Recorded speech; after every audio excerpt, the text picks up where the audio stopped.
My name is Beverly, and I'm the director at the Westport Council on Aging. Thank you very much for attending. Thank you very much to our board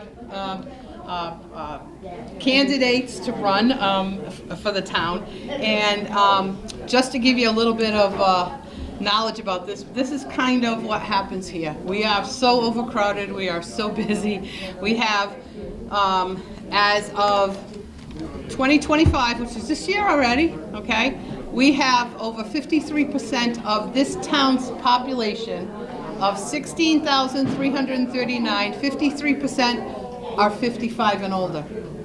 53%. So the need for seniors is clear across the board. So that's what, you know, and that's why we're so busy and we're so popular, and people love us. Once they know about us, they love us. A lot of people don't know about us, and that's what we need to do. We need to get out there, we need to let people know about us, and we also want the folks that are running for the town offices to know a little bit about us too, because there'll be people in the audience that'll ask questions. So for a little bit of housekeeping, down the hallway on the right-hand side there, there's a little alcove. There's a men's room and a ladies' room if you need it. Everybody's going to get 5 minutes to speak. We're going to start at this end, work our way down, and then this gentleman has to leave at 10:30, so we'll probably have him speak first, and then maybe some people ask questions, and then Tanya's going to speak for the for the Board of Health, and people can ask questions. And then we have the 4 candidates for Select Board. I'm going to have each one of them speak individually, and then the group can ask questions, and each person can answer. 5 minutes for your speech. We have a handy-dandy little 2-minute sign, so we'll stand in the back so people know, okay? And as cheesy as this is, it works every year.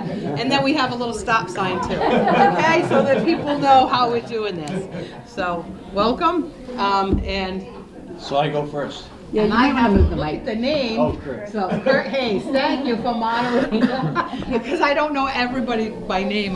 So this will have to be in front of you. Oh, thank you. So that, because that's going to be for the video. So Oh, I people see. know, Okay. People can hear. Okay? I should have worn deodorant. I can. So I moved to Westport. Well, actually, we bought our house on Old Horseneck Road, right near the brewery, in 2011. I have 5 children. They're all grown. I'm a lawyer, and we moved into the house in 2013. We've lived there ever since. Prior to that, we lived in Attleboro for a number of years.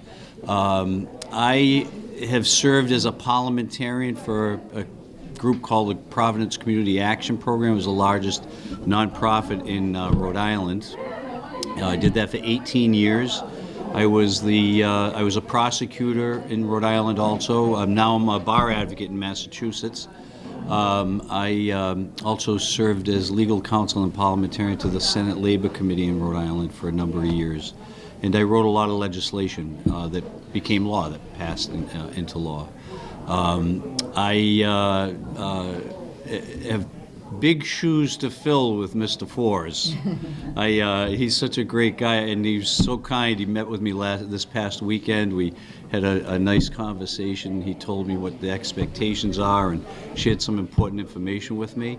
But, you know, it's my expectation to run as orderly a meeting as Steve did, and to make it as friendly and accommodating so people feel comfortable speaking, because I've been to a number of town meetings and I love them. I think they're so fun, but I've noticed that a lot of people are reluctant to get up and talk, and so I'd hope to try and make that process a little easier and more comfortable for people to be able to do that, because it's such an important function for our town. And as we all know, I think the auditorium the old one used to accommodate about 1,800 people. So, you know, you're not getting the entire community. So who is there, it's important that they have a voice and be heard. So I'm looking forward to it. I think it'll be fun, and I hope I don't screw it up.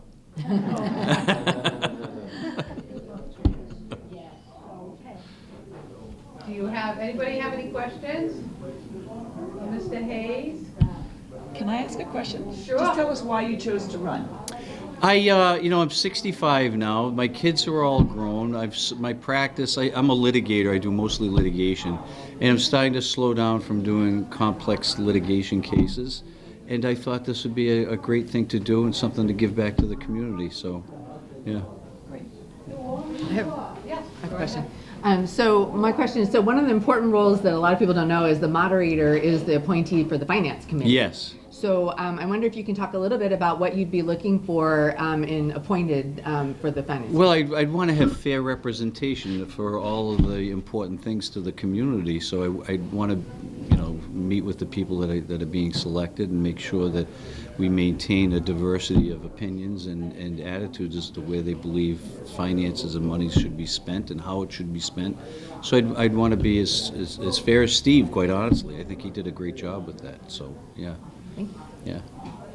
Anybody else? Yeah. Do you have any, I like that you're trying to make town meetings more open conversation. It's a very great aspiration to want to do that. I'm just curious as to how you think you might be able to do that. I'm not, that's a great question. I think some of that's like educational almost, affording some opportunity for people to be able to learn the function of the town meeting and how it's to be conducted and their ability to be able to speak, and they should feel comfortable speaking freely without being nervous or feeling as though they're being judged in any way. But it's a great question. I'll have a better answer for you after the next town meeting. So. Thank you. Yes, you're welcome. Thank you. Oh, sure. Yes, I'm on the zoning board of appeals, and so I dealt a lot with our town bylaws, Yes. zoning, and some of the bylaws are not the greatest. From over time, because they all go before town meeting, and what tends to happen is all the zoning articles tend to be put at the end of the meeting, and what I've seen is it's had a pretty bad effect on some of the articles because and there's limited time for discussion. It's getting late in the night. It's 10 o'clock. It's 10:30. It's 11. When some of these things are being discussed, and people are just sick of dealing with it. So somebody stands up in the line. And by the way, people can say whatever they want at town meeting. It can be completely wrong, and it's let go because the proponents will say of the article has to go around to the back of the line again, and before they get a chance to correct some of this, call the question, okay? And next thing you know, because it's so late in the night, nobody wants to stay there, so they call the question, it gets defeated. I can recall back in 1980, 81, the town lost a $2 million turnkey elderly housing in Central Village because of a similar Because of kind that of situation. thing. So are you suggesting that those like to be put earlier in the agenda, or? I think that would be one Yeah. thing, but I'm not sure how prescribed that is in the law, whether the budget stuff has to all go first or Not whatever. to my knowledge, but I'll certainly look into that. So anyway, I'm just saying, I don't know if there's something you can do about looking into that. Yeah. Or shut it off at 10 o'clock and come back another night. Yeah. They do that now? Sure. Yeah. Well, we used to do that a lot. Yeah. So anyway, Yeah. I just wondered if you had any comments. Other than what I, just said, I think that sounds like the only reasonable solution is to try to accommodate the agenda so that they're put in at an earlier time. But it's something I have to look into and see how it's been managed. Yes. I just want to thank you for running. Oh, thank you. Oh, thank you. Thank you. Advice, Yes. you you're getting a lot here anyways, I guess, but my advice is that just, you get a good background and just use some good common sense and have a lot of patience. Well, let's hope I got some of that. I don't know. It's the 5 kids that taught me that more than anything. If you moderate that, you can moderate down. Well, I think we're good. Thank you very much. Thank you. If you want to stay for a little Oh, bit, yeah. you're welcome to. If you need to leave, you're welcome to also. It's Hang totally out up till to you. 10:30. I mean, I wanted to make sure that you had your opportunity because I know you're limited for time, so that's okay. I'll wait till 10:30. Sure, not a I'd like to hear problem, it. not a problem. Next up is Tanya Ryden, and unfortunately, they gave me the wrong spelling on her name, so I apologize. She's running for the Board of Health, and Tanya's been with the town for, I believe, quite a long time already, and welcome, Tanya. Thank you. Thank you. My name's Tanya Ryden. I've been on the Board of Health for 6 years. I've been in town for since 96? No, since 89, since I got married. Gosh, I forgot. 36 years. But in our current house, once my kids were born. So I have 2 children, adult children, have left Westport. I have been involved in town for a long time. I was on the Conservation Commission for many years, and I ran for Board of Health initially in 2019, pre-COVID, because I was concerned about environment and protecting the environment as well as public health.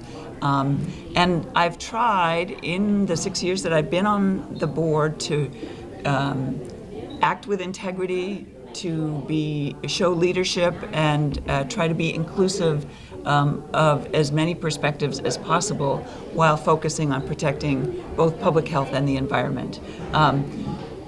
Certainly, COVID threw a monkey wrench into everyone's lives, and it certainly was a big learning curve for me. But fortunately, I was retired at that point, so I could spend a lot of time working on that. And we really we worked closely with the Council on Aging, doing vaccine clinics here when it was early on, when it was just for seniors and so on. So we've tried to work with our partners in town, then we work with the apothecary and the old high school to do clinics there. We try to partner with as many community organizations as we can. We started the Westport Food Pantry and collaborated with that idea came from us, but it worked with Dana Stewart at the Recreation Department. She did a fabulous job, and now it's spun off as a very successful community support organization, and I hope you all support it because it's still a need and still an issue. Also, I'd like to point out that we've been really successful in getting grants, and the biggest one is now worth $400,000 per year. It is a collaborative grant with 6 different communities, but Westport is the lead community, and we get $68,000 admin that goes straight into the town coffers to support the town overall budget. So that's a really good thing for a town that is very strapped in its funding. But it allows us to work with other communities and try to share both knowledge and resources across the South Coast Collaborative that we call it. So I'm really proud of the work that we've done in the Board of Health. And I will ask for your vote again for the next 3 years. I don't have any opposition, so you can either not vote or vote for me. Thank you. Wow, okay. Sure. With the recent measles problem that's emerging, and there was a thing in the news today that someone was on a flight, and I forget where the flight was going, but a lot of people had been exposed to measles. Do you know what the rate of vaccination is for measles? I do not know that offhand. The state does have a vaccine registry, so it has the information. I know I just recently got a pneumonia vaccine, and so that goes into the state registry, but I haven't looked up that data. As you know, the measles outbreak is primarily in West Texas and New Mexico, but it's been a case in Rhode Island and some in New York and now in Washington, D.C. So it's an emerging issue, as is the risk from avian flu, another possible source of a potential outbreak down the line. I think boards of health, local boards of health, are sort of at the front line to try to educate the community. Everybody individually has to. I mean, I am a strong supporter of vaccines. Obviously, we did that. Tried to do that as much as possible during COVID, and I think Westport actually had a higher vaccine rate for COVID than many other communities because we were so proactive in making it available as possible. But I don't have the statistics. Yeah, I mean, I just think that might be helpful, just because measles is unique in terms of how communicable it is. It's just extremely unique, and it puts all newborns at risk, if there's measles in the community. So I would encourage, to be proactive, because I do feel eventually, it just seems like eventually it's going to come here. Yeah, I would say, I don't know the statistics offhand, but Massachusetts, because it's been pretty proactive, it has a pretty active State Department of Public Health, and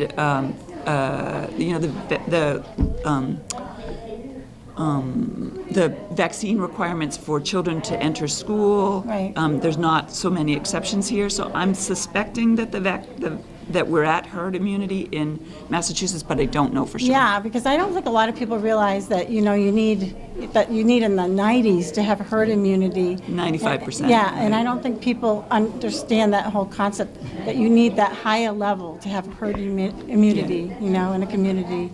So it doesn't. It's pretty easy for it to fall below that as soon as people have any, just get in. Hesitancy. Yeah, hesitancy. Exactly.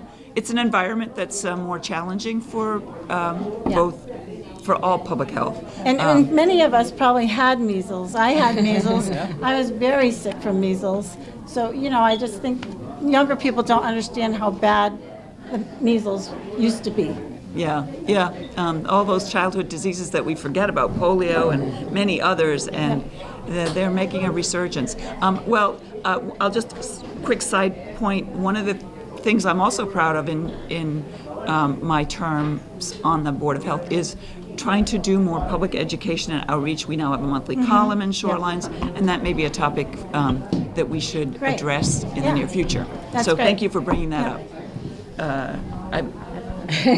I'll go here with. I was going to mention that I look forward to your column in Shorelines, because it's very informative, and it sort of fits in with what we should be aware of. Right. Where else should we be looking for as an important agency of the town for information other than Shorelines? Any other thoughts on that? Well, I know we're working on a new website for the board, for the town, and that might make it more accessible and easier to use. It's right now pretty It's horrible. Yeah. cumbersome is the word I was going to use, and so it's not. And we can't. We're not permitted to use social media. Right. So I have a Board of Health page for myself, but it's not a town page that I do try to share information. But it's a challenge. Thank you for what you do. Yeah, thank you. Thank you, Jerry. Yes, I was going to just thank you for your column in the newspaper. I think that's very helpful. But since others have already said that, I just wanted to suggest that maybe you and the Board of Health could be a little more active on getting facts out as opposed to some of the stuff that we hear. I'm particularly thinking, as a member of the Infrastructure Committee, I was concerned about all the misinformation when we're dealing with the sewer water project in the North End. And I feel that the Board of Health could have been quite a bit more active in getting real stuff. If you're at all concerned about the health issues of the North End, Yeah. I had suggested at one of our infrastructure meetings to get someone from the Board of Health to be either on the committee or at least attend our meetings. That hasn't happened. Well, we So were- anyway, I just wanted Yeah. to suggest that. We were invited once and spoke, but it was not a, it was kind of a contentious meeting, so it's a bit of a challenge. But I take your point, and we'll work to, in the venues that we do have for communication, try to put more facts out. I know PFAS is an issue. We wrote a column about that, which is the perfluorinated contamination of drinking water. So we do try to do what we can in the realms that we have available Well, in to your us. column is a great. Yeah, and we'll keep on trying to write them. Sure. No, because here we are, there's over 8,000 seniors in town here, and you're one of them, some of you are them. And my concern is, there isn't an effort, I don't believe, sitting where I sit on the board for the Council on Aging, that the town wants to incorporate the use of the seniors as volunteers. And I don't understand it, because we have so many talented people in this town who are champing at the bit to help. We're champing at the bit to help, and we don't get any response. We're in a little bubble here that you've come to visit us in our little bubble, but we provide enormous services, and we could provide more. Your husband and I volunteer on the land trust. Okay, that's an example of a way in which we want to do things. So I guess my question is, I don't want to lecture, I just want to ask the question is, what do you think the Board of Health, could you use any, I mean, I think every board, every department in this town should be asked, can you get seniors to help you? If so, what you want them to do, and we'll start doing it. That's my question to you. What could you do, what could you use seniors for with certain kind of backgrounds? There is a medical reserve corps, so that's that's regional. That would be an opportunity for volunteerism. We have Donna Emerald, another Board of Health member, is leading the opioid advisory committee, seeking volunteers and input. So sometimes people are intimidated about volunteering, but if you first start just attending meetings and learning more, it makes you more comfortable. That's what I did before I started getting involved in town, is starting to go to, I started to go to Conservation Commission meetings because I was concerned about the environment. I started going to Board of Health meetings to learn what they were doing so that I could be well informed and then prepared, in that case, to run for election. So I think that's part of it, but I know that on the Select Board agenda, every 2 weeks, there's a list of all the committees that have vacancies. So there are plenty of places. My husband's on the Cultural Council. I think they just filled a seat that had been vacant for a while.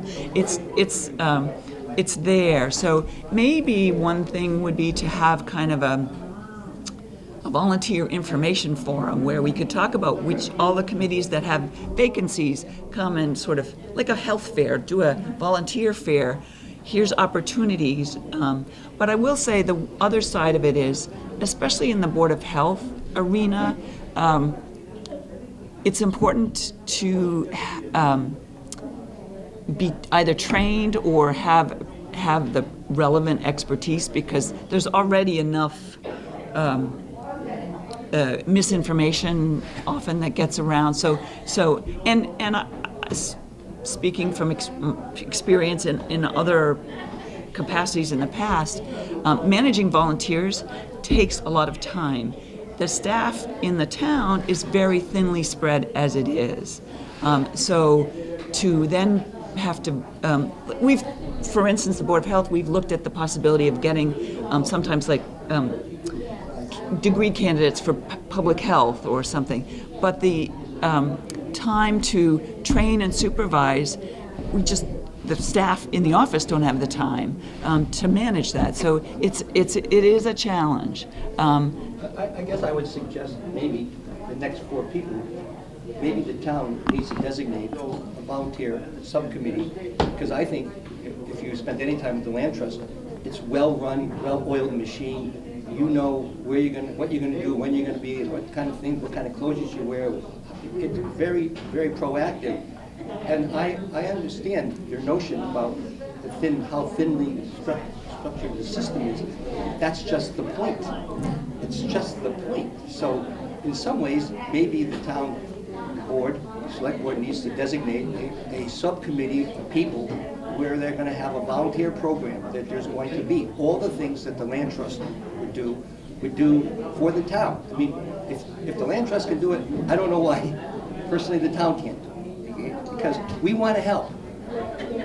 Stop. He's on my board, I get to do that. She's got power.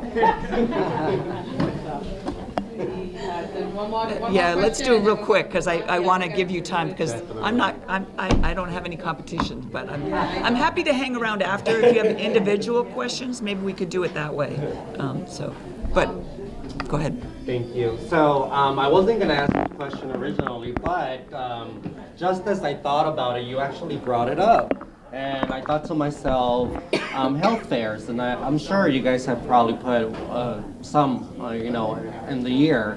But I guess my thought was, do you guys have any ideas of other health fairs or things that you guys would provide for the town? Is everybody saying, and you guys already have your hands full, but like other ideas that would be part of the year? Yeah. So the idea of a health fair, I'm one of my other fellow board members sitting right over there, Donna Amaral, has been an advocate for that.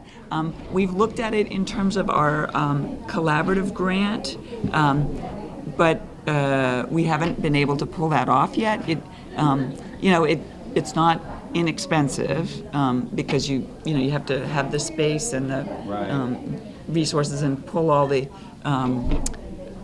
organizations together. But it certainly sounds like maybe feeding off the volunteer committee idea, there might be a way to pull something like that off. Great. Thank you. Thank you. Thank you, Tanya. So next up, what we're going to do is give each of the select board members 5 minutes to talk a little bit about themselves and what's important, and then the audience can ask questions after, and if you want a certain person to answer the question, you can ask the individual person. So first up is Donna Tees. Hello. It's not a mic. It's not it doesn't amplify. I'll try to speak with force. This is why, and I'm going to say something, this is why we're doing this here with this, because this is how crowded we are, and this is what happens all the time. And that's why we continue to advocate for space. We need to expand. We have too many seniors, we have too much that we're trying to do, and we're not able to get it done. So thanks for that. I love it. Thank you, Donna. You know why you say something so profound. Absolutely wonderful. Hi, I'm Shauna Tees. I am running for the 3-year seat. I'm running for re-election. You used to know me as Shauna Schufelt. I have been on the board for 9 years, about half of that time as the chair. Before that, I spent 5 years on the finance committee. From background, I have an undergraduate degree in communications from the University of Texas, and I have a master's business administration from St. Edward's University. I'm currently employed by a large manufacturing company where my title is Solution Delivery Manager. But what that means is that I deliver software systems in support of the Chief Financial Officer, so accounting, finance, tax, treasury, things like that. Since I first asked for your vote, I have been committed to open, honest communication and collaboration. All of us are going to say some version of that today. I have a track record of doing it. When we have had complicated or controversial issues that came before the board, I created ad hoc committees, like he's talking about, to make sure that we take a deep dive into important issues and spend time on them with a variety of perspectives with all the stakeholders at the table, and make sure that we're working to find the best solution that we can. I did it with animal welfare, beach permit parking, high school reuse, the budget, fiber internet. The latest is offshore wind, because we really do make better decisions when we hear all the voices in a public forum. Shortly after I joined the board, I had a kid in the middle school when PCBs were found in the building. So I paid a lot of attention to that project. I worked on the school building committee where I advocated for a project that not only provided a safe 21st century learning environment for our children, but did it at the lowest per square foot construction cost in the Commonwealth, while the state paid for over 40% of it. When I joined the board, we had an audit that was reporting material weaknesses over many years. It took a few years and it took a few town meeting and election cycles, but we were able to reorganize the financial departments in town. So we now have competent, qualified individuals in key positions who are held accountable for doing their job. We have an audit committee to make sure that we're not ignoring future audits. And we have a budget cadence that makes things predictable, because fiscal responsibility isn't just about balancing the budget. I think the biggest problem facing Westport right now is the structural deficit in our operating budget. The cost to provide services is raising at a rate faster than our ability to raise revenue. But I've also heard you say no when we've asked you for an override. There aren't people convinced that we actually do need more money in the operating budget. But I think there is no clearer example of how we're managing than this building right here and this agency.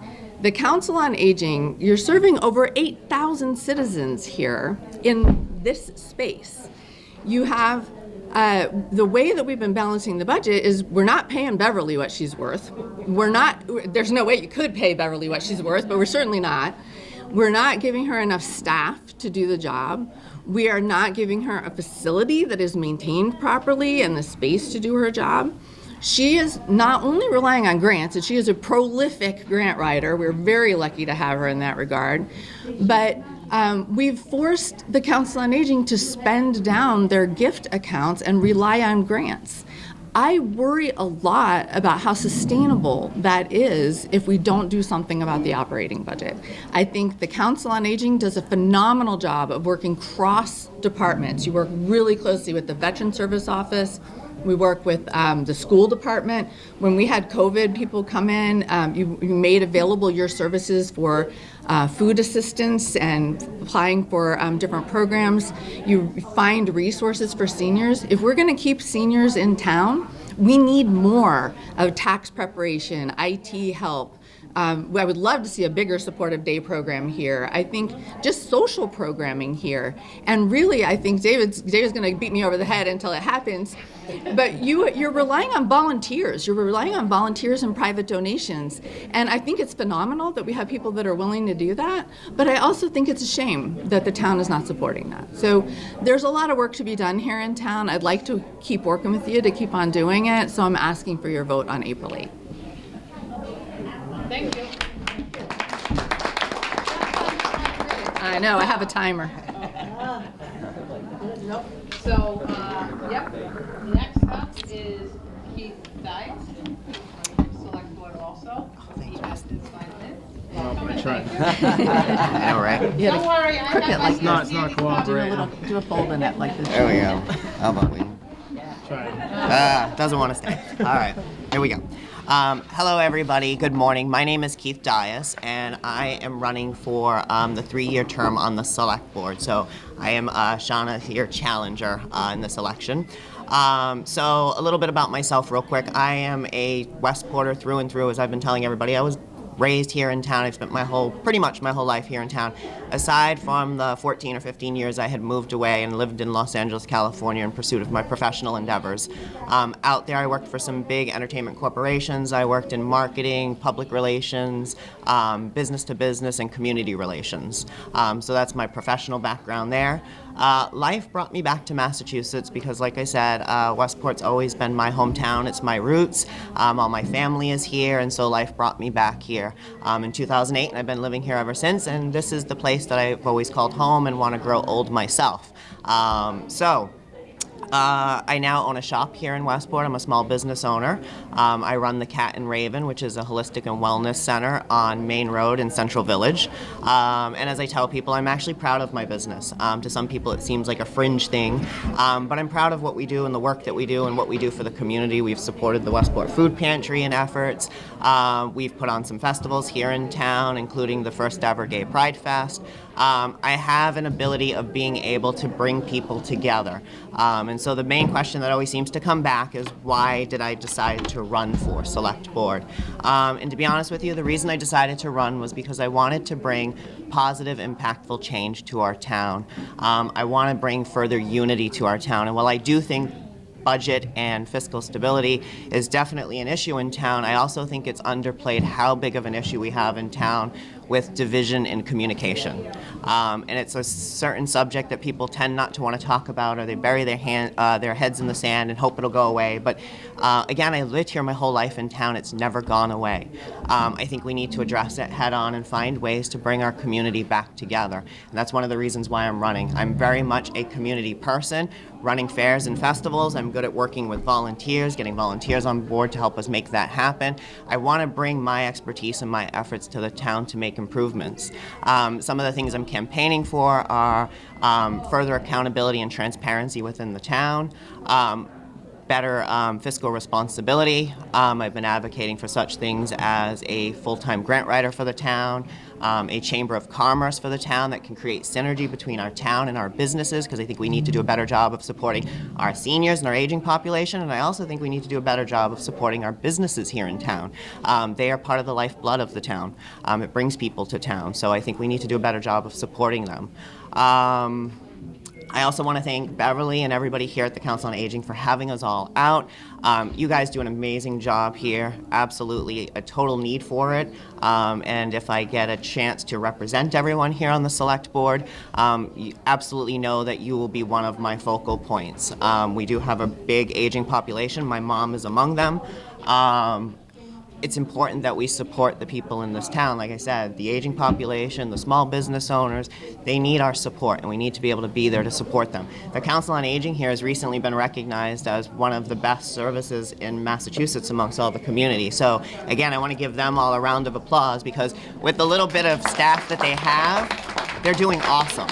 They really are. They're doing awesome for everybody in this community and all of you, and I want to make sure that they're supported in a way that they can continue to do that. So I absolutely love the idea of finding ways to have like a volunteer committee and train people and get them more involved, because like I said, I'm a big proponent for getting rid of the division and bringing back community engagement. Getting people more involved, making sure every one of these seats at all of these events, town meetings, everything are always full and people are here and engaged. I want to build the relationships and the trust again that I feel have deteriorated over the years in town. So I'm asking all of you for your support. I'm not a career politician by no means, but I am a resident who absolutely loves Westport, cares about Westport, and wants what's best for Westport. And if you give me an option and an ability to do that, I promise you over the next 3 years, I can come back with a proven track record to show the changes that I can bring here in town. So again, I ask that on April 8th, you all go out there and consider me for the 3-year term on Select Board. Thank you so much for your time, everybody, and I hope you enjoy the rest of your morning. And I'll be ready for questions. Thank you. 4.5 minutes again. Wow, you guys are doing well. We should do our pledge and sing our song and then continue. No, because I got these, I got people that are gonna leave, so I can't, sorry. You want to move it? Oh, yeah, sorry. There we go. Yes. There we go. So we're gonna ask all of the select board questions at the same time. So that's what, even though they're running for 3 years and 1 year term. I think, 1 year. right? So Yep. next up is Weston Thurston. Second. Welcome. And he's a 1 year. And he's a 1 year. 1 year. Yes. Yes. Good morning. My name is Weston Thurston. I am running for the one-year term to replace Steve Olette. I've grown up in town. Some of you may know my grandparents over at Novichok Orchards on the Apple Farm on Drift Road there. My family's been here for years. I decided to get more involved in town. I've been on the fire department now for 13 years total, 8 years full-time. I'm also a paramedic. I have 4 children. I am still in school. I do have a full plate. However, I am very dedicated to be involved in town. I don't think, I know some people question about me having so much on my plate already, but I think it's no different than me being on a bunch of committees. So I just did it a different way.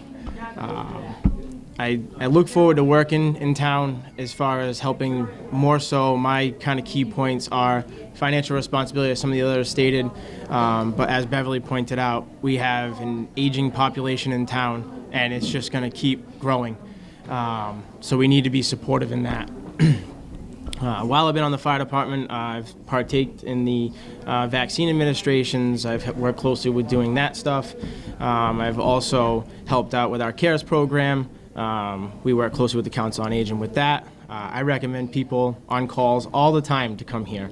And I feel bad because they don't have the room for it. I didn't even realize at the time they can help out with heating assistance here. They can help out with the food and stuff. So it's not just, some people think, oh, the Council on Aging, they come here and they play bingo. It's not that. It's not that at all. There's so much. There's so much here that is offered to the residents that they don't even know that is offered to them. And once again, that kind of spins off into the information, as Keith had spoken about and Sean spoke about, and I'm sure he will speak as well about the information piece. We don't convey the information across all the different spectrums that we have. We have our newspaper, we have social media, but I also feel that sometimes just getting out and hanging a flyer, for a meeting we have coming up, not just, posting it the week before or whatever the state mandates you to do. That doesn't always work. I did try to reach out to Beverly to make some flyers. I ended up making them. I put them up at different spots that we do have the aging population in. I did them at 666 State Road, 49 Board, and 87 Sanford, 100 Village Way, just to see if that would help. If hanging the flyer in the little community board and putting it in the elevator get more people here, then excellent. Now we know that that's an avenue to use in the future for other more important topics. I definitely feel community involvement needs to be a big thing. That's why I'm also, being the youngest guy up here, running. Trying to start a trend where more younger people in town. I know we're busy. Like I said, I have 4 children. Life's hectic, and I get it. But I definitely think that people my age, we need to step up and get involved in town and be a part of town. So I'd appreciate your consideration for me come April 8th. Thank you.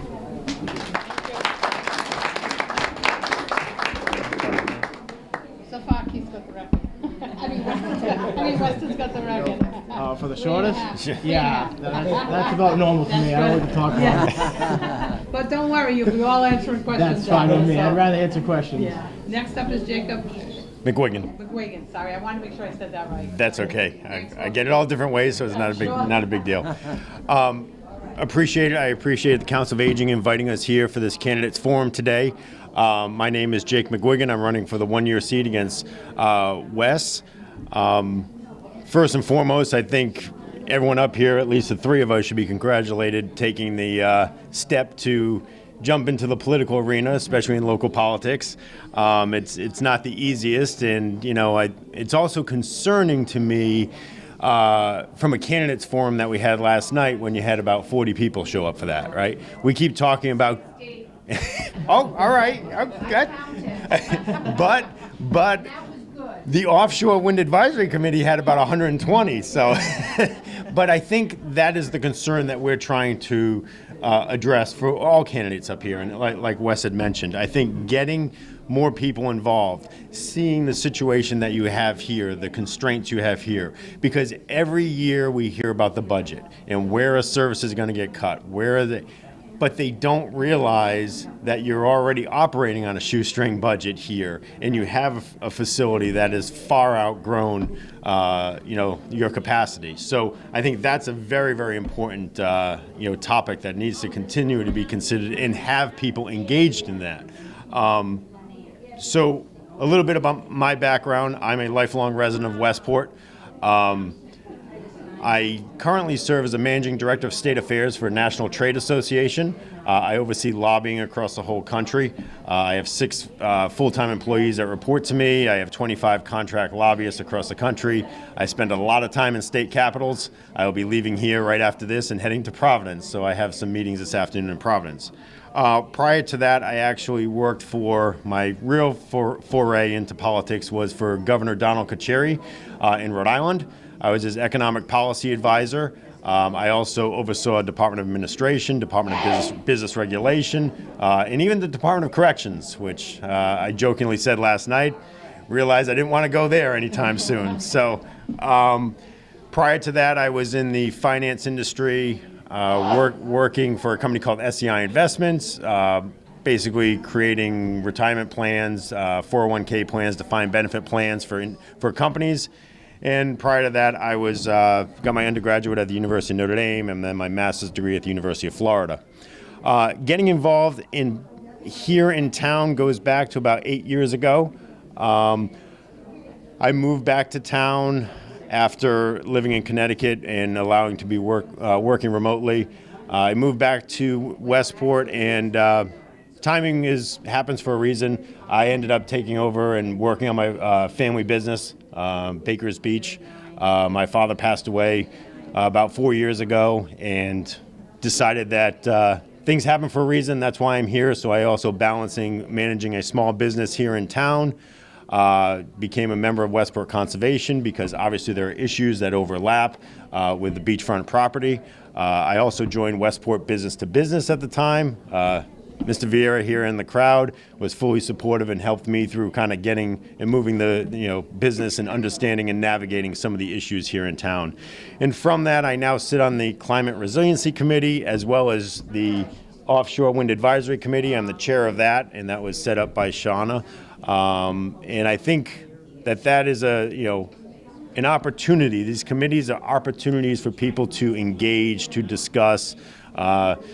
To Mr. Lalima's point, having committees and having discussions and having volunteers and getting word out of what you guys are exactly dealing with here is very key and will be paramount in the future. We are going to continue to have difficult budget concerns. I tell this everywhere I go, from the national all the way down to the state. We know that the funding and the federal funding will be a lot less for the states, and then we also know that the local cities and towns will have difficulty. So we have to be creative, have to find ways to make things work. So I notice you're looking at your timer. I'm at 30 seconds according to mine. But I appreciate the opportunity to come here today, discuss openly topics, and really ask any question, difficult questions. You're going to need people in this role on the select board to make difficult decisions, and I want to be the person there to take advice, take data, and take information from everyone. Thank you. 4 seconds. 15 seconds. So now we'll bring questions. So if people have questions, raise their hand. We have the yeah. I'd ask Jacob if I win, could I get moved up on the wait list? As an aside, I set up my wife and I set up a Facebook page. The 2 first private messages were asking about membership for the beach, not about my candidacy. Membership at Baker's Beach. Yeah, good. Supply and demand, I guess. Thank you. Anybody else? I'm the treasurer. My name is Denise McCallie. I'm the treasurer of the Funds for the Library. And I just want to challenge you all to, the Council on Aging is such a wonderful organization for our community, and so is the library. And I challenge you to go to the library, and if you stay there for any length of time, you're going to see how important it is to this community and how we need your support. So we do everything we can with the Friends. We're a completely volunteer organization. We raise money every year through membership, and we also run book sales to raise money as well. And we've gotten some grants as well. So we do everything we can to support our library, which is now under threat of losing federal funds that come down from the state of Massachusetts. So I please ask you to keep us in mind when you're doing your work. Thank you. So I'd actually like to respond to that. My wife, who reads, I mean, she knocks out a book in like a day. It would take me about 3 months, so you can understand where the intelligence comes from in the family. But she had, obviously, I went to the library with her, amazing facility. You know, I grew up in town and remember the library when I would go in there and when I was in the middle school and elementary school. But it is a great facility. The opportunity to, you know, take out electronic books is amazing, that you've actually been able to adapt to a changing environment with respect to that. So again, I was in there and I went to collect a few signatures in there and was surprised on a Saturday, the turnout and the amount of people in there and the parents with their children. So you got to support it here. My wife won't let me not to support it. So I just want to address that. When I was on the finance committee, we were not funding the library at the minimum state certification levels. And Sue Branco went over numerous budgets with me numerous times. I was the liaison to FinCom. And I was just shocked that such an important feature, the sales network is key for a small library like ours. And we were at threat of losing the certification. So I did what I could to make sure that we were funding it at the minimum. But the minimum isn't enough. You're another one of these organizations relying on volunteers and donations. I don't think that taxpayers know not a single tax dollar buys a single book in that library. Not one. No, we buy them. The Friends of the Westport Library buy the books, and I think that's just a shame. I worry a lot. You're another one that we have had you spend down your gift funds. We've had you go search out for grants. I worry a lot about how to keep that going, but I really appreciate the volunteer efforts that it takes. Yeah. Say something. First of all, I just want to thank you for the work that you do as the treasurer and everybody on the Friends of the Library. You guys do amazing work as well. As someone, I've been serving for the last 3 years on the Recreation Commission. In the past, when the Prop 2.5 has been defeated and the fears of cuts have come up over and over again, repeatedly the ones I hear mentioned quite often are the rec department and the library. I will absolutely tell you again, as Jake said, you have an advocate here. I would never, ever, ever vote for cutting our library or those services. I went to the school system here, so like Jake, I have lots of memories of hanging out in that library after school, studying, getting information for book reports and stuff. I know with technology things are changing, but a library is a center of a community, and the sales network is absolutely important. In my company, the Cat and Raven, we've actually gone to some of the sales programs to act as judges on some of their campaign stuff that's occurred. So I'm a big advocate, big supporter, and like I said, I think the library is absolutely crucial. As much as the internet is great, internet information can be changed. As much as I have a love for technology, I also have a little bit of a disdain for it. And I have a fear that as we continue to move into like an all-digital society, no longer are things fact. It's so easy to go on and manipulate information online to spread it as fact. And I think there's an importance in physical, tangible books, resources, encyclopedias, all of those things, and the library is a hub for that. So we absolutely have to do whatever we can to make sure we maintain that.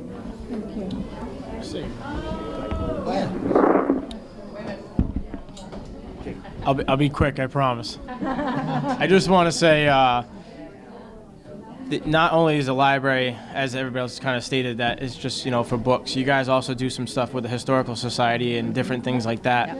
And I really appreciate that. I'm actually trying to work with the Historical Society now to drop off some farm stuff for their next exhibit that they're trying to do. And I really appreciate, you guys being a hub for the Westport history, of Westport also. I mean, I know we have the little Bell Church that they're trying to work on over there, the Bell School. But you guys being there to be a spot for people to learn not just about nonfiction and fiction books, but actual Westport history, I really appreciate that.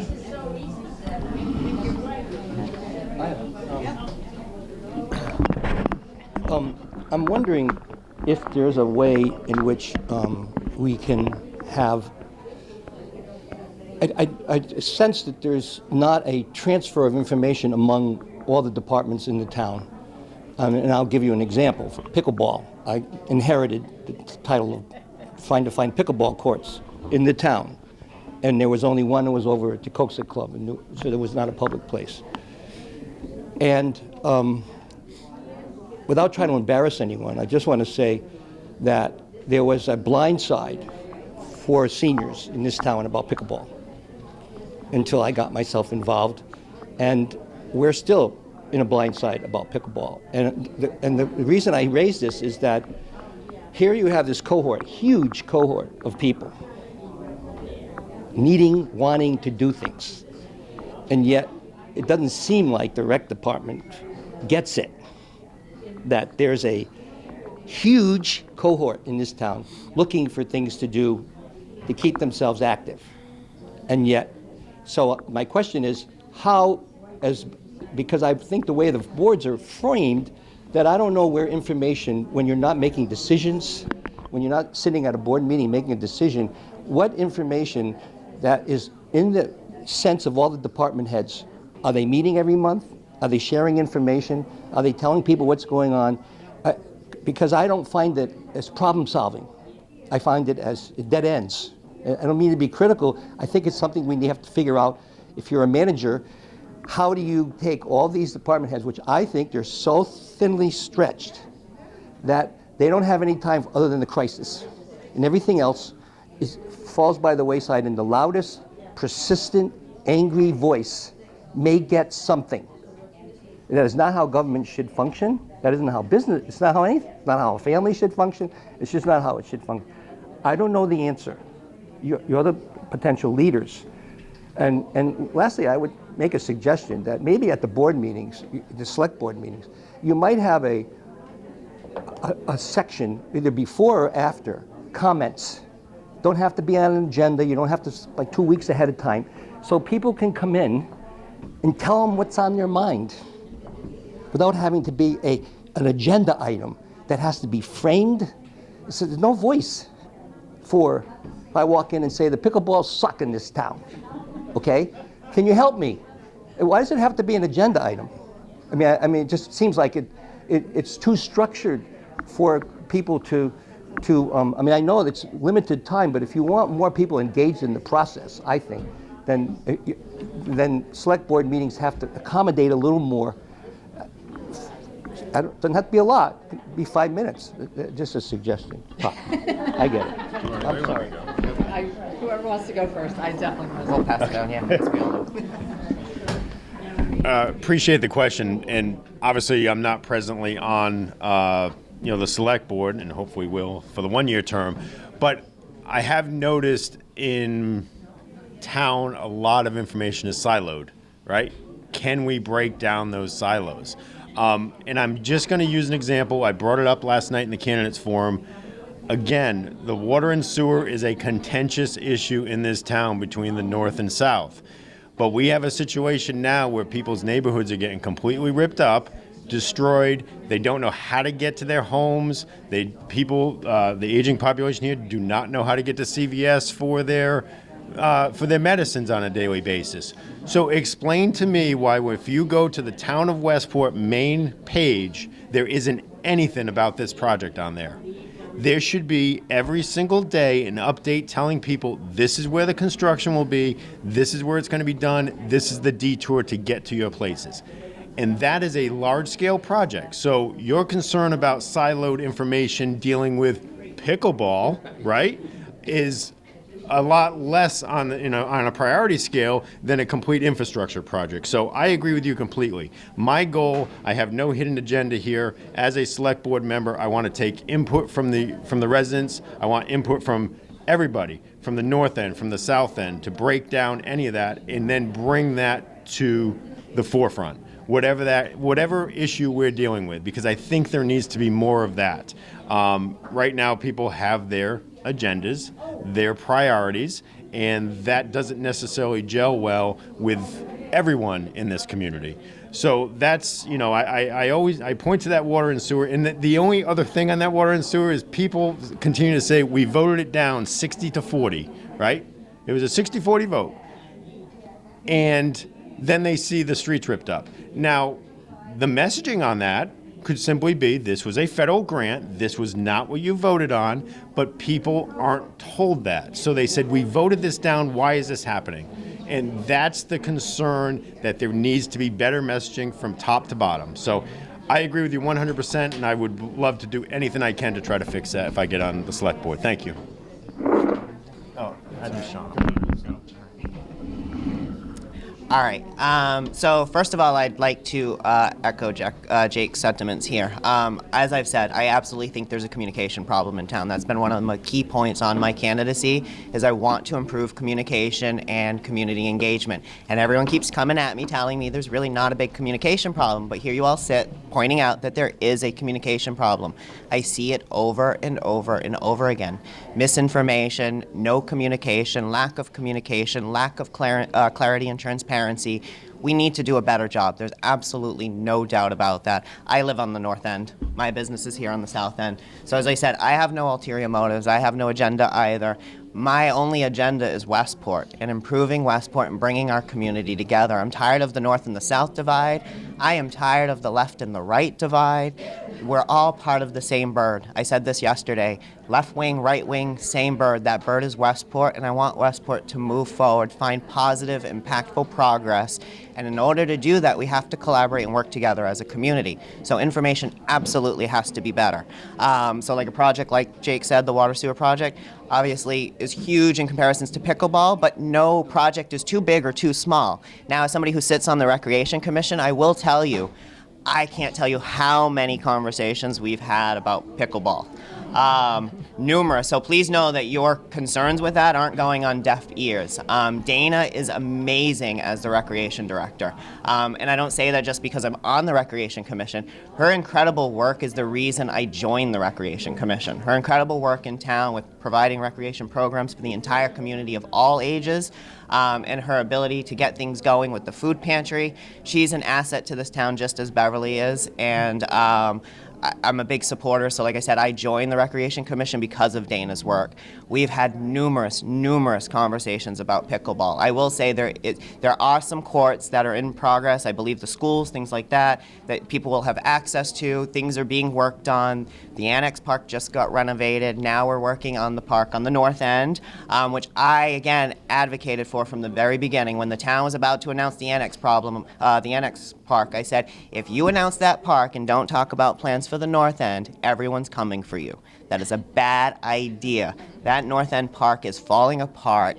It's awful. It's horrible. It's an eyesore on the town, the neighbors, and the MAC school right on the side of it. An absolute eyesore. So you can't talk about the annex and then disregard that park. So I was a proponent on the Recreation Commission, pushing to make sure that they were putting out accurate information to everybody and saying this is being split into phases.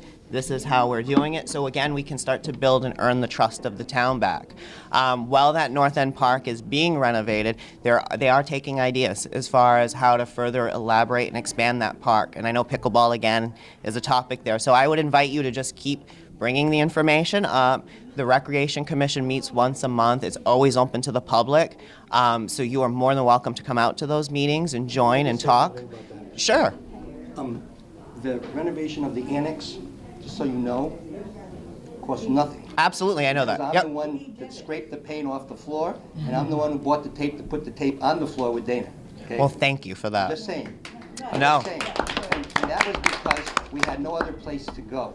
And quite frankly, I'm a little disappointed because why weren't we even told that the old high school had a gymnasium big enough to put 14 pickleball courts in there? Why? No one said a word to us in the entire town while I was scrounging around the entire town looking for pickleball. Why is pickleball important?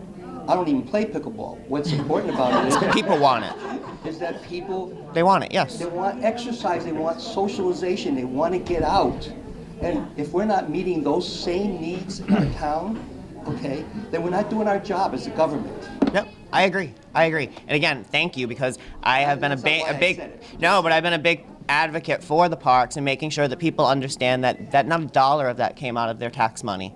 That was from the hard work of everybody coming together, thanks to the community preservation funds, and thanks to some grants, which is why I'm such an advocate for grant writers. That all came together, and now the North End is happening. So I'm also a big advocate for using the old high school building and not abandoning it. So I think the high school building provides an awesome opportunity to have a central community center for us, bring all the town offices together, and also have things like pickleball courts and other things where people can all come together and congregate as a community. So again, I'm open. I'm running to be a voice, so I want to hear those things. Thank you. Trying to recall back to the original question. I have been chair of the select board for either 4 or 5 years, I can't remember. As the chair, I'm responsible for setting the agenda on the select board meetings. I can't think of a single time I have turned down a request to be on the agenda. Sometimes we bump it to a different day, but anybody who's requested to be on the agenda has been there. And you know that, you've requested it. Every single select board meeting agenda has an end for comments and statements from the public, every one. And nobody comes. We get sometimes Val does because she has something to say and she's in the room. But we absolutely have a public comment section. And not only that, we're not required to get public input while we're discussing action. We are required to put on the agenda action items, right? You can't take action on anything that's not in the agenda.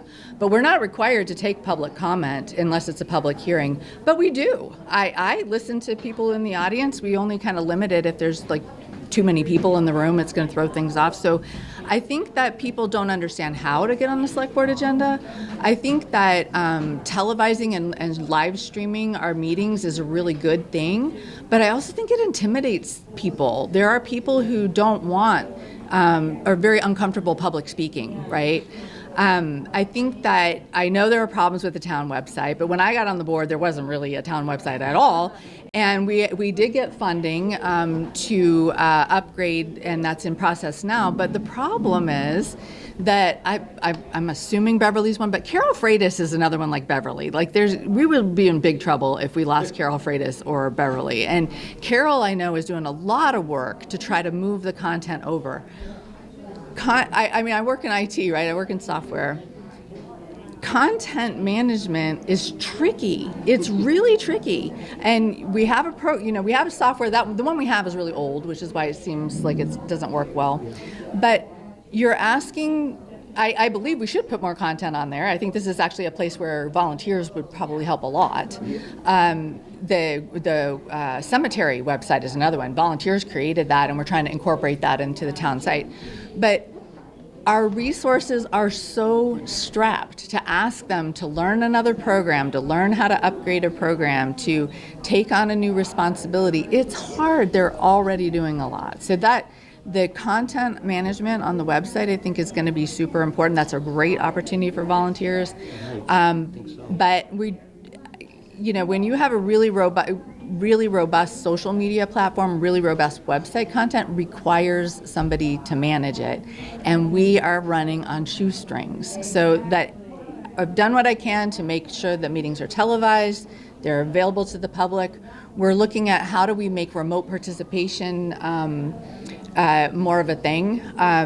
The governor just expanded the allowability of remote meetings, so now we can continue on with that. I would like to have to work. I do this in my regular actual job. I facilitate meetings with global content.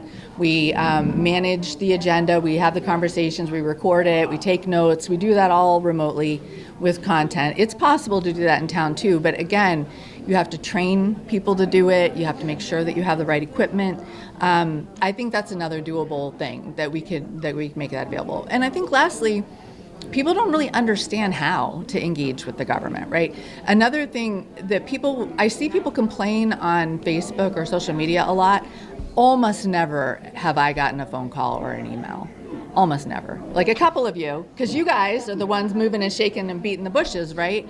But I respond to emails. I'm pretty responsive.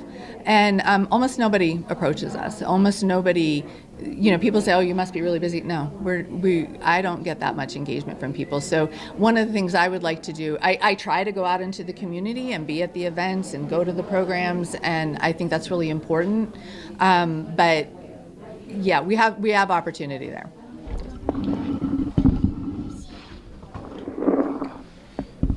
So I've kind of lost track of what the original question was. Pickleball, Wes. So if we're on the pickleball subject, I am a huge advocate for not losing that high school. I think that I know we have committees and stuff like that set up for it. I know we spent quite a bit of money investigating what to do with the building. However, we have an auditorium that can handle a town meeting. We don't have to have people standing up at a town meeting. We have the basketball courts that are large in size. I even spoke with Dana about it, about putting pickleball courts in there. What would it take? And then she told me they get charged to use it because they have to hire a janitor and everything else. And it's like, if we moved the Council on Aging over there, or we did something to that effect, we would need a custodian from the school department to pay to have to rent that to use pickleball courts. There would already be an established system in place there to be able to utilize that along with everything else. We were talking about the library earlier. There is a massive library in the high school that we could utilize. Once again, making it a community center. And that all comes back also to the information, how the information gets portrayed, how it gets reached out.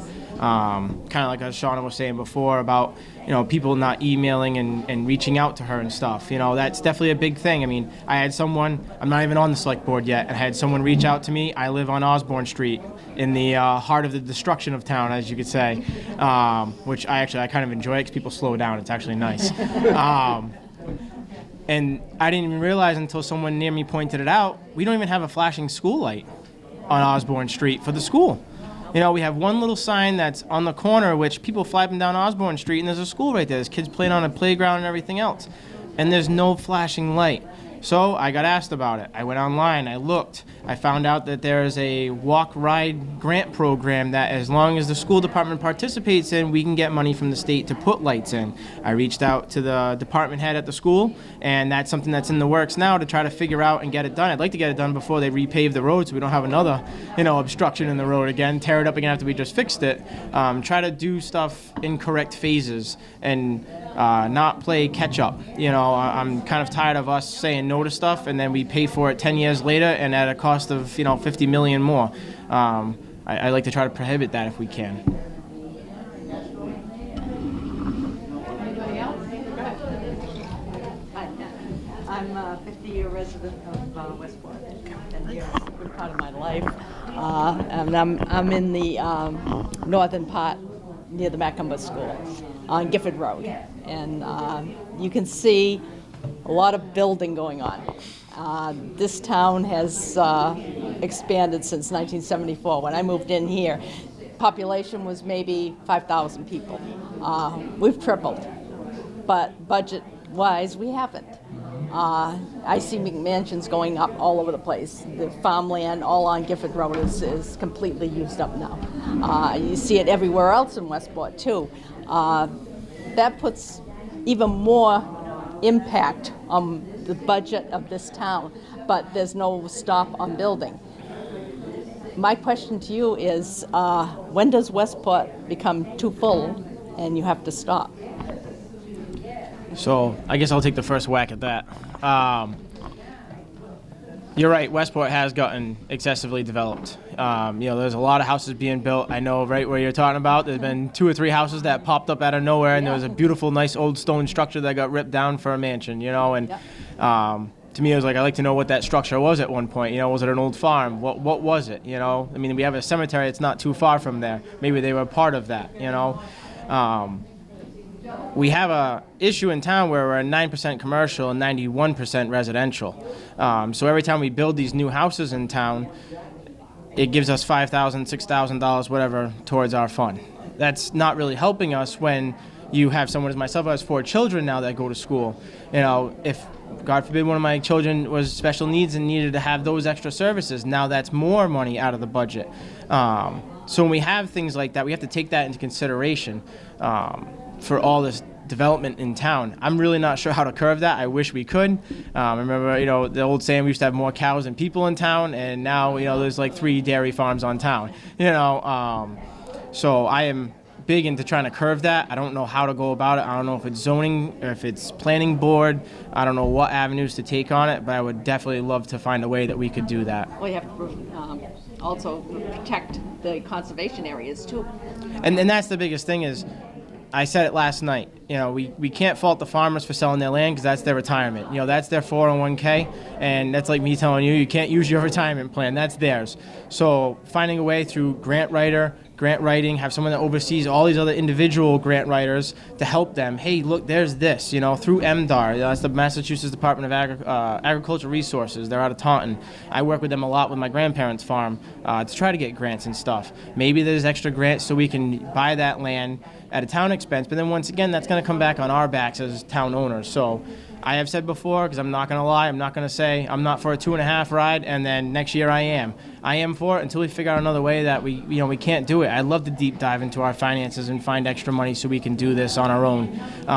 But at the same sense, we can't keep stressing out the residents, you know, that are on fixed incomes. You know, Social Security might not be there forever, and then what happens, you know? So we have to take that into consideration. Thank you. So this is a issue near and dear to my heart as a member of the Conservation Commission. I sit there every 2 weeks and see developers and builders come in with plans on pieces of property that never in my life I thought were going to be able to be developed. And they will jam a house into every spot they can in Westport to make that money. At the end of the day, it's a free market and that's their decision. But I have been quoted publicly in those meetings that there is no morals or ethics to many of these people and what they're trying to do to the town. It's not sustained growth. But then also the other issue is, as the individual earlier who's running for moderator, at town meeting, there was a bylaw that was put in place by the planning board to try to avoid getting these what you call spaghetti string cutout lots, non-conforming lots. And it was so late in the meeting and so many people said, you know what, I have a small little piece that I may want to sell off and I'm going to vote this thing down. So there have been efforts made, and again, that goes back to the messaging. If people understood what that bylaw did, and that it wasn't just sponsored by the town planning board, that people had a different view of during that meeting, maybe that could have gone through. And to Wes's point, to everyone else's point, you build a new house, you're getting $5,000 to $6,000 of revenue. That growth is not sustainable to support the budget as we continue to move forward in this town. So I am 100% supportive of finding ways. I wish, you know, as one member of Conservation Commission, you can look at every single meeting, and I'm usually the one no vote. I'm the obstructionist there because I understand what's happening to town and why it will continue to go down that road.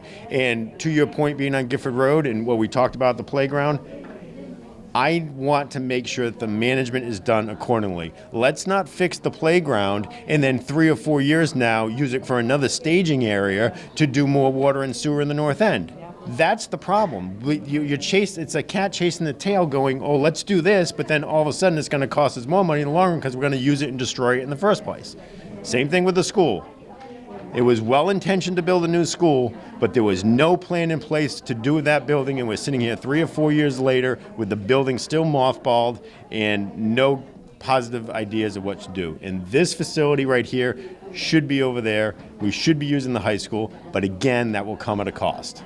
So, but that should have been part of the plan in the first place. Let's not rush a $100 million school and have no plan for a essentially pretty darn good building that still is usable at that time. I find that amazing, especially from a private business sense. Thank you. I'm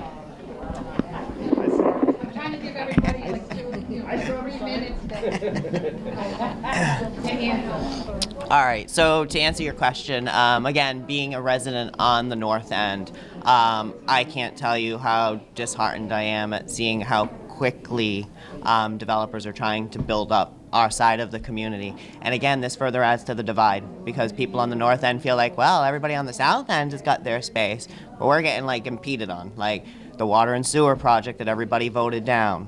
And then still got pushed through. And again, I understand the need for potable water, but I also understand the need for listening to our community and their voices, which is why I've gone on the record to say I don't support the water and sewer project, not only personally, but because I'm listening to the community. And the community, as Jake and Wes have said too, have overwhelmingly said no, and we need to respect our community and the members of our community. Same thing with Prop 2.5. I don't support it. I've gone on the record to say I don't support it. Why? Because our community has overwhelmingly spoken over and over again that they don't want it. And I think that as we continue to go out there, and it seems pretty tone deaf every time that we go to the election to ask for it again and again and again. This erodes the trust in our government, and this erodes the trust between our government and our residents, and that's why people don't come out. That's why people don't participate, because they go, well, I voted, I spoke up, and nobody listens. They do what they want to do anyway. The development is a perfect example of that. We're rushing to develop because it brings money into the town's coffers, right? Well, as these guys just pointed out, and I've been saying that from the beginning too, it's not sustainable. More people coming into the town, building these bigger houses and everything also means more money's needed for the schools, more money's needed for the fire department, more money's needed for the police department, more money's needed for the cemetery, for the roads, more money is needed for the Council on Aging. That growth increases and inflates the need for more and more money, but it ain't coming from all of these people building their mansions there. All they're doing is taking advantage of our great town. And I am completely opposed to that. Some communities do have things in their bylaws that they've worked in where they limit the number of building permits and stuff that go out, and I am absolutely an advocate for trying to figure out a way to introduce something like that into Westport so that we can slow down a little bit of this, because ultimately, I said it yesterday, this is a farming and agricultural town and a fishing town. That's the part that everybody loves about Westport. That's why we're all here and continue to be here. We have cities for those other things. And those cities should act as cities, and our towns should act as towns. And I'm willing to fight Boston on that as well, because as far as the affordable housing, I'm all for it, but that doesn't mean giant affordable housing complexes along Route 6 and stuff. How about we just have some smaller affordable homes instead of all these giant mansions that people like myself who don't have a home yet and are trying to buy a home for the first time can actually afford one. I think there's other ways to address this problem, but I think the constant race to build up Westport is actually just further kicking that can down the road, and sooner or later it's going to explode, and so we need to be mindful of that. So the select board doesn't really have a lot of role in the development of town, right? The town meeting sets the zoning bylaws. Those are proposed and planned for by the planning board. The planning board, before the bylaws ever get to town meeting, have multiple public hearings about them. I'm not interested in interfering with the private property owner's right on what they do with their building, but I do really appreciate the work of the Planning Board and the Conservation Commission to make sure that we're doing it thoughtfully. I really think that the Planning Board is doing a phenomenal job right now at the housing production plan, because we have an affordable housing problem in Westport. And I've said this before, I want a town where my children can afford to stay here and raise their family, and I want to be able to downsize my home and stay here too. And I'm not going to be able to do that with the current housing situation, right? But that's not unique to Westport. And I think, I don't want to be a Debbie Downer here, but it's going to get a lot worse. We're an MBTA community now that train station has been built in, and there are pros and cons for that. I think that there's some opportunity for us to try to attract young people from commuting situations. I think there's an opportunity to build smaller homes or smaller apartments so that you're bringing in seniors or young professionals rather than large families. But I don't think we're going to be able to stop the development on the select board. And I think that what we do need to do is be thoughtful about whether there are places to encourage the type of building out that we want to have. we are going to be forced to allow multifamily homes up in certain proximity to the train station. That doesn't mean a developer will pick it up. I think it's really important that Westport sets the Westport zoning rules. If we don't do it, the state is going to require it, and I think it pays a lot of attention. But this is another one where it's so hard to get the word out about the planning board meetings and how important they are. I think Jerry knows, I've said this before, the most powerful board in town is the Zoning Board of Appeals. If you look at, and probably conservation is probably second. They are they're trying to keep the character of Westport, and by being thoughtful though about balancing what people need. I don't think we can stop development, but there may be ways that we can shepherd it into certain areas, whether that's tiny homes in the south side, whether that's accessory dwelling units, so that people who have large tracts of property can do that. Maybe we can put some more affordable housing, townhomes and things like that on some of these farms instead of solar systems. Like, I think there's opportunities. I don't know that the select board has a lot of role in that other than improving the communication.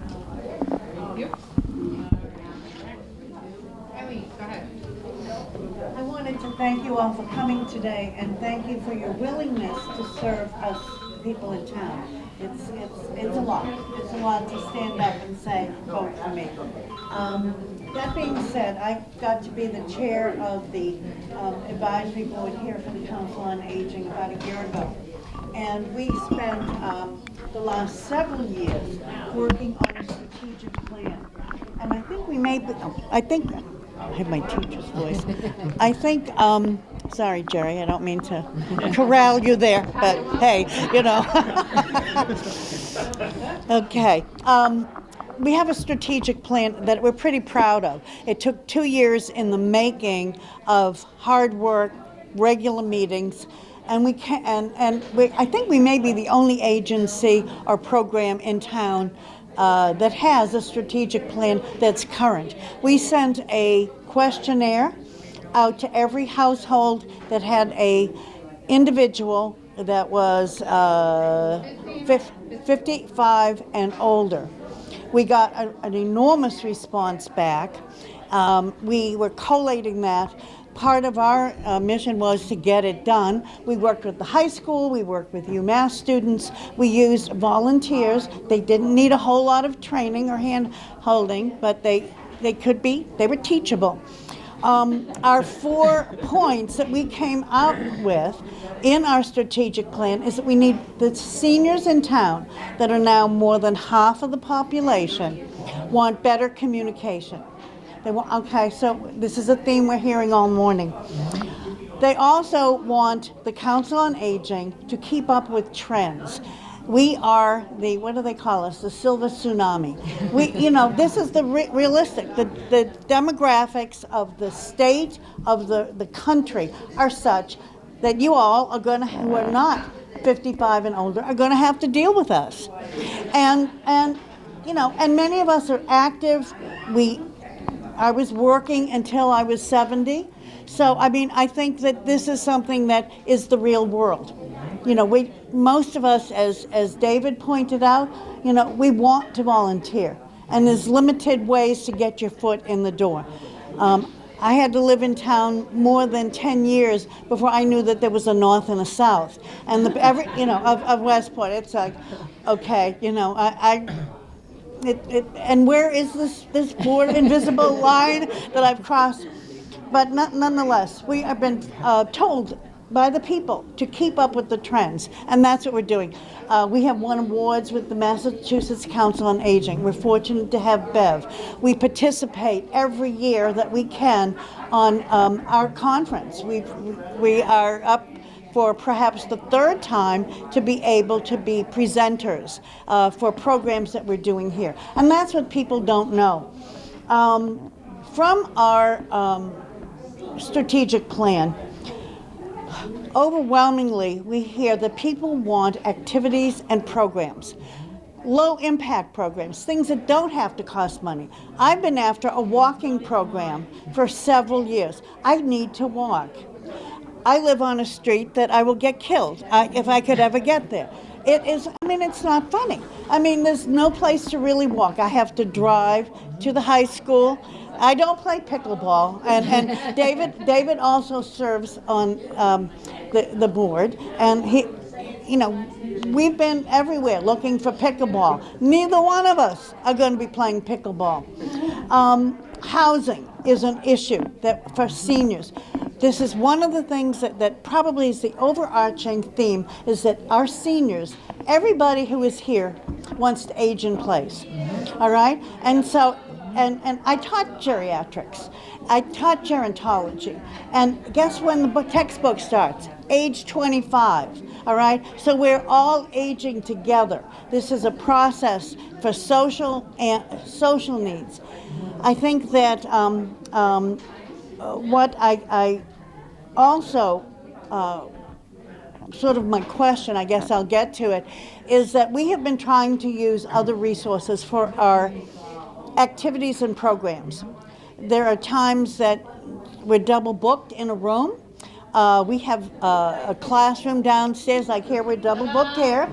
You know, not unusual, not unusual. Space is limited.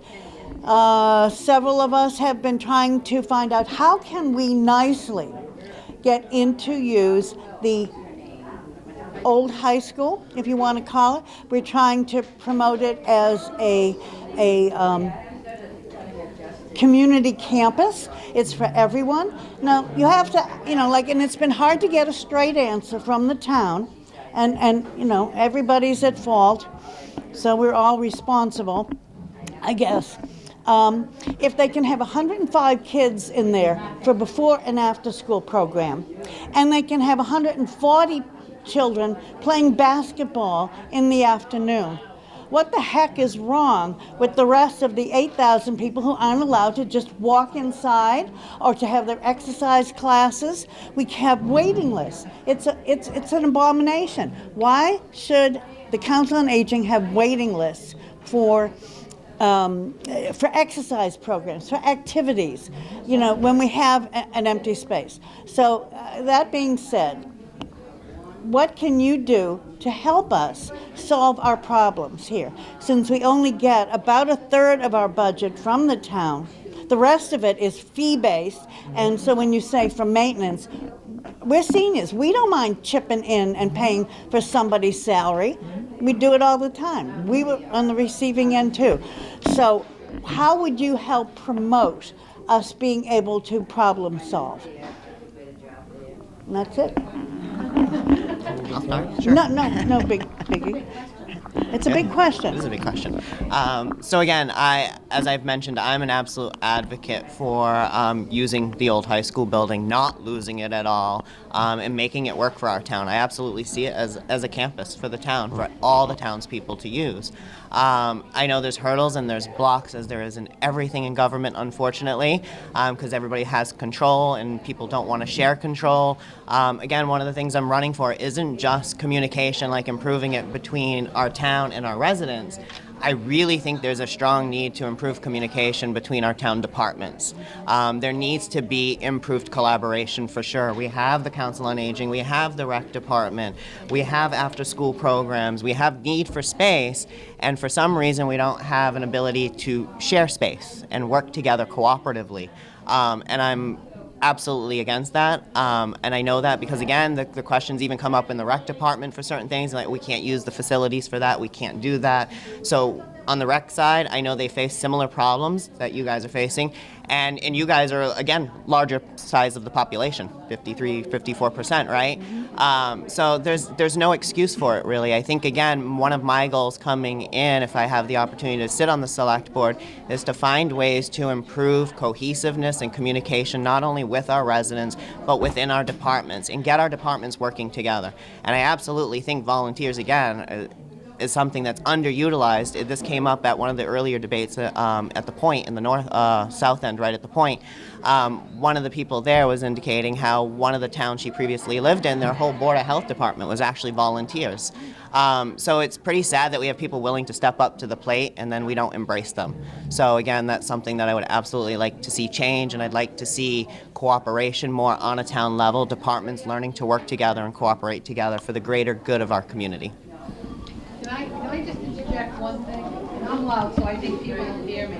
I just want to let this group know that in February of February 2021, Mike Sullivan was our liaison on our board, and we drafted a letter to use the old high school. And we have hit, and now you can ask David and Eileen, we have hit barrier after barrier after barrier. Nobody wants to make the decision. Nobody. So we went to rec, we went to the town administrator, I went to the school department. We have been everywhere. And now what I'm going to do is, there's already people in there. We have gone to the assessor's office or whoever, and they said that all the specs are fine and people are using it and it's certified. And so I'm just going forward at this point. But again, that's not the way to do business. And 2021 and we're in 2025 and we still don't have an answer, because what I wanted to do is I put together a proposal to rent some of the spaces. Second half learning, the police academy, they lost their stuff, lost their classroom after COVID. So the police academy needed a classroom, so they would rent space. So again, we could generate some income to pay for some of those things.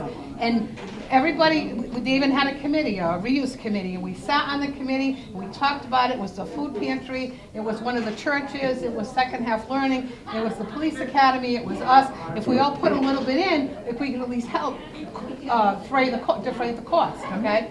Nothing, crickets, and it's just been frustrating, but now I have David, who's not gonna let this go, especially with pickleball, and Eileen, but again, it's just, this is not the way, it's taken way too long for this town to make that decision, to be able to help us to do this. They did a study, UTEL did the study, the engineering study, back in 20, okay, during COVID, and told us the 3 different things we could use it for, but what would be feasible and everything. Senior housing or housing alone would not be feasible because of the septic and everything in the area in the back. So between the water and the septic, it's not really feasible to put housing there. Good idea, but not necessarily. But again, the town hall needs more room, we need more room. That was one of the things that they proposed, okay? That was back in 20. And we're going to do another study on it to say, it's like, what? I don't understand that. So again, that's the part that we're looking for some assistance in. How do we move on to get those people in decision-making positions to make those decisions so that we can move forward? Because we're not moving forward. We're just running in circles, chasing our tail. I just want to, I agree, it's very frustrating. You know, I believe that we should sell the building, and the reason I believe we should sell the building is I don't think the town of Westport wants to make the investment in that kind of infrastructure. But, because that would require a tax increase, right? But I know I'm in the minority. I'm in the minority on that. I'm not sitting here saying now sell the building. If we had a good buyer, they would have already spoke up, right? But when that report you're talking about suggested we needed about $20 million in renovation, and I know people are shaking their heads, but I have a report from a code compliance officer who says that we are not up to code and we can't properly use that building. And so what I've been saying is, before we use that building, I want a code compliance officer to tell me that that's okay. I want an insurance agent to tell me that they will insure the property for the use that we're doing, and I want to know how much money it's going to take. It might not take 20 million, but I can tell you there are problems in that building. It is not a perfectly good building. So, and maybe it's only a couple $1 million and we can do what we need to do. I think there is opportunity there. We're not going to be able, Westport voters have a history of supporting projects that are clearly laid out where you can clearly show the cost and the benefit, right? The $97 million school project passed because we did that, right?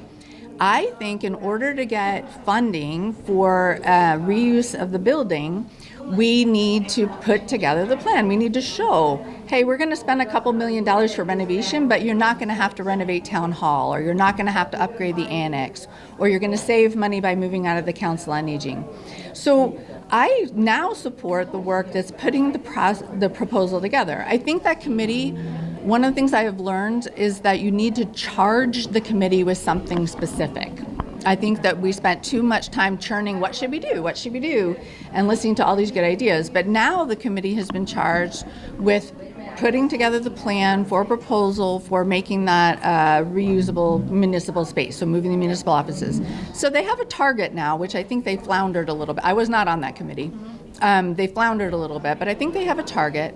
That report will be out in June, and I think that will inform what we're going to do next. I'm very hesitant to say Council on Aging move in there tomorrow because I'm not really sure I understand the implications with school children being over there and your ability to have you here. I also don't want to have you there for a year only to kick you out again if we're going to do some renovations. And so I think I want to keep working on it. I think there's some opportunity there, but it's a complicated issue. Can I just say one thing in response?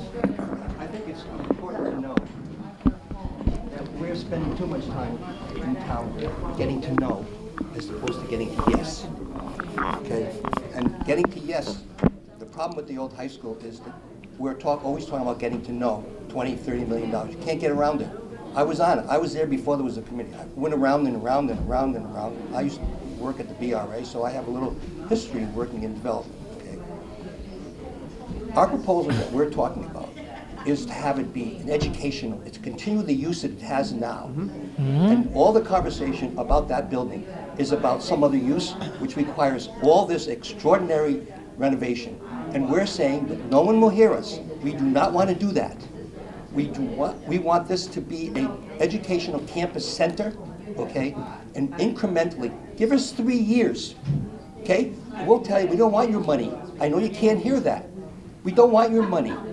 We will prove to you that we can take this operation and include it and enlarge it and get fees. And what this town needs is an equivalent to a high school for kids, for seniors. It's imperative in this town that we do that. It overarches all the other considerations in my mind. If you don't give the seniors in this town the equivalent what you spent $90 million on, half from the state, half from the community. We're not asking the community for an override. We're asking us, let us go in there and we'll show you, make us prove to you that we can do this. I think we can, and we have an unbelievable track record, but no one will believe us. And I think that's the problem. That's the problem I see. With two of you are going to be sitting on this board, okay, where we're going to go around and around and around about $20, $30 million, and the answer is going to be no. It's going to be no. I can already tell you. We've already been here long enough. The answer is going to be no. We're tired of waiting. This community is tired of waiting. That's all I can say about it. And I just want to add one more thing. John Perry is an architect or an engineer that did a report. And his report was probably, I don't know, 200 pages, whatever it was. I got the opportunity to read it. And he highlighted certain things that he wanted me to see. The two major things that are wrong with that building is it's not sprinkled and it's not earthquake ready. Well, the new high school isn't earthquake ready either. So again, it's like, okay, you build a new high school for $90 million, and that's not earthquake ready. So why all of a sudden does this need? So those are the two main things. But there's people already in it. It's not that it's falling down. It's not. So if we had started in 21 or 22, we already would have had 3-4 years. We could have been incorporating stuff. We could have been. I'm good at, you know that. I'm good at grants. I'll get grants for everything. We have people that want to pay for their activities, so they'll pay. It'll cover the janitor's costs. We have my supportive day program. If I don't want to move that over there because that would be the code change. But everything else that we do, all of our activities, all of our supports and stuff, all my technology class, that's education. My exercise classes, that's in the gym. Like all of that could move, okay? My transportation would still be located out of here.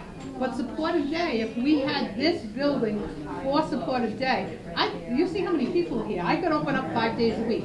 We could do this because there's only one other supportive day in this area, and that's in Fairhaven. Okay, the Swansea one closed, the Dartmouth one closed, there's one in Dayton. That's it. And people are calling Connie constantly because there's a need. And as the population ages, there's going to be more and more of a need of something like this. That was my thought. And then if they want to sell, I understand they had talked about selling the building, but they had talked about it back in 21, and nobody's come forward. So they put it on the market. Nobody's come forward. So what do we do in the interim? That's what the proposal was, and that's what the thought is. But I'm moving forward for the walking group, the men's exercise, because they want to be there. So I'm just, the kids are there to play basketball, and the kids are there in the after-school program. You don't need to be Corey to go in the building, but you need somebody who's logging you in as you go in. I have a mobile scanner for my senior center. People have to register here. It's going to be the same thing that we do here. People coming in, it's a public building. I just wanted to make sure that I want to make sure that people understand some of the dynamics. And again, I don't know if John Perry's report went to the town, or he just did it. I'm not sure how his report came in. I know you tell, I had that, and I had John Perry's report too, but they're also doing another one. So there's been quite a bit of different things here. I'm gonna try to touch base. I'll try not to take too long. I don't want to keep beating the dead horse either. I think at this point, the school horse has already been beaten to death. So I am once again in support of that school being used. I definitely think if we could utilize the educational side of it so you guys could move stuff in, that'd be excellent. I don't want to beat up the new school too much either, but we spent all this money on a new school, and then we have a walking track that was pitched to the seniors to be able to use all the time, and now, now it can't be utilized. So now it's just sitting up there, collecting dust essentially. I mean, maybe they do use it for stuff, I don't know. However, that was just not good foresight on our part. Once again, we spent all this money and then we can't do anything with it. We could have taken that money and invested in the school to get you guys in there maybe a little bit sooner. The rec department is working on the Bicentennial Park, and they're going to put a paved walking area around the entire thing. So that would be good for people in that end of town to be able to utilize. I know it's not great in the wintertime. No one wants to put all those extra jackets on while it's snowing, but at least it's a little bit of a fix, for that issue that we have and run into. I understand your frustration because I am frustrated with it as well. When I watch the committees and I watch all the videos and stuff, like I said, I'm not on any committees. I'm not on any of that stuff. I am very unbiased when it comes to all these different committees. I watch them all and try to pay attention as much as I can when it comes to those. But I feel is that there's just not enough foresight being done. We keep chasing, like as someone said, chasing their tail on the building use. We spend $100,000 for this study. We spent another amount of money for this study, and all that money could have been maybe invested into fixing the furnace. That was an issue that got brought up. Maybe the money could have gotten invested into to fix this or that. There was a grant that got used for this. I think appropriating those funds to just continue with an education facility, and we were going to sell it to UMass to use. Well, why don't we put an adult education, night education? Maybe I go to Diamond at night, for my electrical, and why can't we maybe do a spin-off from them to bring in, because it's hard to get into. A lot of those classes get filled, so you have plumbing, electrical, HVAC. There's other sources of revenue that could come into us by utilizing that building. Now, once again, I'm not a politician, so I don't know all the political sides of all this stuff. You know what I mean? Everything sounds great, but I know that we get stonewalled a lot by the state mandates and all the other crap that we have to deal with. And that is usually what gets us all banging our heads against the wall going, what the hell already? But I understand your frustration, and I'm right there just as frustrated as you when I watch it happen. So pass it on to Jake. I just want to let people know too, it's like 20 after, so we've got like 12 more minutes. Go right ahead. Thank you. So I look at this from a data analysis, kind of a policy background, and I've already brought it up earlier. What private business do you know that's going to basically mothball a facility and then not use it, sell it, or get revenue from it? None. The town knows they have the taxpayers to fall back on when it comes to increasing taxes. But my concern is we're hearing that it needs to be upgraded. So you're going to tell me you have 100 kids going in there and playing basketball and it's unsafe? You have the school administrators, you have administrative offices in there for the school. It's not safe? Well, then we're putting some people at risk, and then the town would be liable for that. Again, how do you build a $90 million school and can't find office space for the school administrators? That is complete mismanagement, in my opinion. And, this school was rushed. It was rushed, in my opinion, to get the money, to get the state funding, to get the match, to get the grant. It was sold to many of those. We know we have a large aging population here. It was sold to you guys to get your votes for it, that you'll be able to use the walking track. And can you use that walking track? No.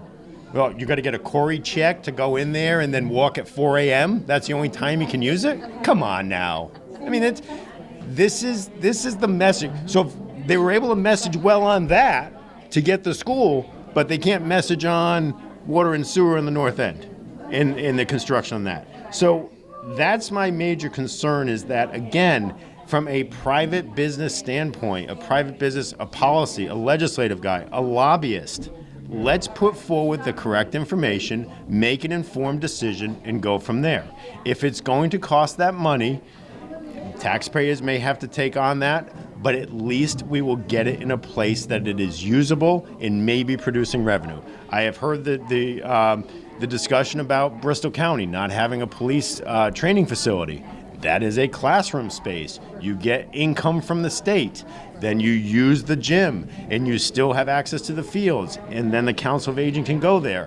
These are ideas that need to be brought to the forefront and not being blocked by political agendas or agendas by people somewhere in this town that don't want to use that. And it should not be sold. You can, because once it's sold, you can't control the use of that. It needs to be in here, in the town, in the Council of Aging, and other town departments should not be on a waiting list to use that high school. Thank you. Can I just add something real quick? The only other thing I wanted to point out, because you had addressed this, saying like we're willing to pay, and there's quite a few people who are willing to go in there and pay. And I just wanted to point out, whether I make it on select board or not this April, and like I said, I'll need the support to get there. But whether I make it or not, you have an advocate in me. But you need to continue to put pressure on town hall, because you may or may not be aware, but one of the things standing in your way is that there are certain people in administration in the town hall who feel that the town shouldn't act as a landlord in terms of collecting rent and stuff, and that is such a foolish, as Jake just pointed out, we're basically saying no to money while we complain about fiscal responsibility. It makes absolutely no sense. All this is bureaucratic nonsense with people standing in the way because they have their own agendas, as Jake has said, and they don't want to do the right thing by the town. So we need to continue to put pressure and make the town realize that being a landlord is actually a good thing here. You sell the building's gone, we can never get it back. It's a pillar of this community. If we use it like a landlord and rent it out and we have money coming in, the building then becomes sustainable and we can start to get it to the point where maybe we can bring it up to code for other uses. But right now it is definitely up to code. I was just at the last long-term building committee meeting, and it is absolutely up to code to use it for educational purposes and things of that nature. That's why there are people in there. So nobody's in any danger. All this is that our town doesn't want to, on an administrative level, be responsible to act as a landlord and rent it out to people. And I think that's absolutely foolish and ridiculous. I'd just like to add to his comment about acting as a landlord. We were talking about last night about hiring an engineer for however crazy amount of money, when we could split that and maybe do the grant writer, and then also maybe hire someone to oversee, the management of our landlord estates. Once again, I don't know the political side of that and how that all comes to fruition, but I definitely think that'd be, once again, a good investment on our part in the town to take that on.